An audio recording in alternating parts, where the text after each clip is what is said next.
یہ کہتے ہیں جی یہ پارک کی جگہ ہے، یہاں پہ پارک ہونا چاہیے، پارک سے خوبصورتی ہے، لوگ یہاں پر تفریح کے لیے آئیں گے۔ وہ پورے علاقے والے کہتے ہیں ہمیں مسجد کی ضرورت ہے، یہ کہتے ہیں نہیں ہے تمہیں پارک کی ضرورت ہے۔ یہ ایسا ہی ہے کہ کوئی بندہ 3 دن سے بھوکا بیٹھا ہو، وہ کہے جی مجھے ایک روٹی دے دو، اور حکومت کہے بھی روٹی کا جو فنڈ ہے وہ تو ختم ہو گیا ہے، کپڑوں کا فنڈ ہے، ہم تمہیں کپڑے دے دیتے ہیں۔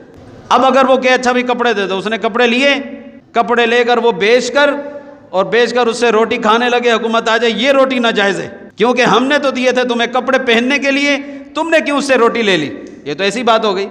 حکومت نے پلاٹ رکھا تفریح کے لیے، لوگوں نے کہا جی ہمیں پارک کی ضرورت نہیں، ہمیں مسجد کی ضرورت ہے، فلاحی پلاٹ کے اوپر ہم اپنی فلاح کے لیے جو بنائیں۔ انہوں نے مسجد بنائی، حکومت کہتی ہے نہیں تمہیں مسجد کی ضرورت نہیں، تمہیں پلاٹ کی ضرورت ہے۔ یہ حکومت ہماری بہت خیرخواہ ہے، اللہ ایسی خیرخواہی سے ہمیں بچائے اور ان کو تباہ و برباد کرے۔ جو اسلام کے خلاف بولیں گے ہم ان کے خلاف یہ بولیں گے کہ اللہ ان کو تباہ و برباد کرے، اور میں دعا کرتا ہوں جو اسلام کے خلاف جان بوجھ کر اس طرح کے فیصلے کر رہے ہیں، اللہ ان کی ذلت و رسوائی ہمیں دکھائے تاکہ دوسروں کو عبرت حاصل ہو۔